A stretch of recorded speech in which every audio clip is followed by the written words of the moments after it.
ఏపీలో మోత తుఫాను దాటికి విలవిల ఉవ్వెత్తున ఎగిసిపడుతోన్న అలలు.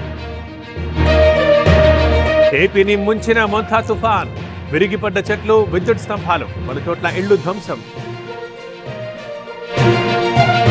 శ్రీశైలంలో విరిగిపడ్డ కొండ చర్యలు, ధ్వంసమైన 3 షాపులు, తప్పిన పెను ప్రమాదం.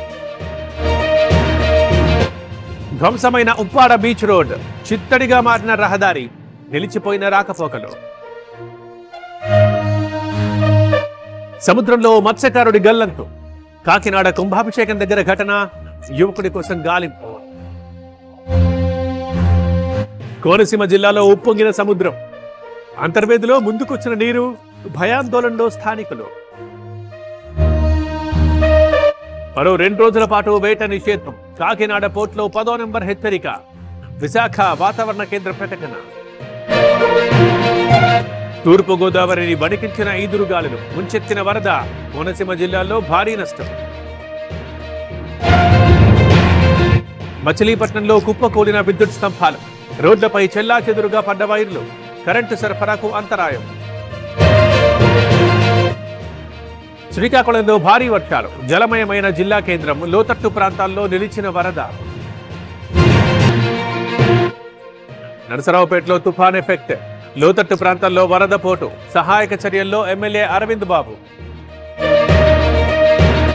ప్రకాశం జిల్లాలో తుఫాను బీభత్సం, వర్షాలకు పొంగుతున్న వాగులు, ప్రమాదకరంగా విశ్వనాథపురం చెరువు. నందికొట్కూరులో కుండపోత, మునిగిన హాజీనగర్, మారుతీనగర్ రోడ్లు, తీవ్ర ఇబ్బందులు పడుతున్న ప్రజలు. విజయనగరంలో భారీ నష్టం, జామి మండలంలో నేల కొరిగిన వరి పంట, ఆదుకోవాలంటున్న అన్నదాతలు. నెల్లూరు జిల్లాలో కుండపోత వాన, లోతట్టు ప్రాంతాల విలవిల, పలు చోట్ల ఇళ్లల్లోకి చేరిన వరద నీరు. శ్రీకాకుళంలో బహుదా నదికి పోటెత్తిన వరద, మొదటి ప్రమాద హెచ్చరిక జారీ, పరివాహక ప్రాంత ప్రజల అప్రమత్తం.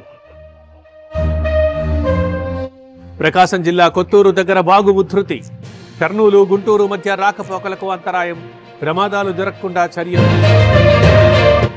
వేదవతి నదికి వరద ఉధృతి, పలు గ్రామాలకు నిలిచిపోయిన రాకపోకలు, పుట్టి ద్వారా అత్యవసర ప్రయాణాలు. నంద్యాల జిల్లాలో తుఫాన్ ఎఫెక్ట్, పొంగి పొర్లుతోన్న పాలేరు వాగు, కుందు చామకాల్వ నదులకు వరద. వందలాది మండలాలపై తుఫాను ప్రభావం, ఎక్కడికక్కడ కంట్రోల్ రూమ్లు, పునరావాస కేంద్రాలు, అన్ని సదుపాయాలు కల్పించిన ప్రభుత్వం. ఖమ్మం జిల్లాపై తుఫాను ప్రభావం, రాత్రి నుంచి ఎడతెరిపి లేని వాన, సింగరేణిలో బొగ్గు ఉత్పత్తికి బ్రేక్. తెలంగాణలోనూ పలు జిల్లాల్లో వర్షాలు, ములుగు, కొత్తగూడెం, ఖమ్మంకి రెడ్ అలర్ట్, మరో 8 జిల్లాలకు ఆరెంజ్ అలర్ట్. తమిళనాడులో భారీ వానలు, నీట మునిగిన ఆవడి ప్రాంతం, ఇళ్లు, రహదారులు జలమయం.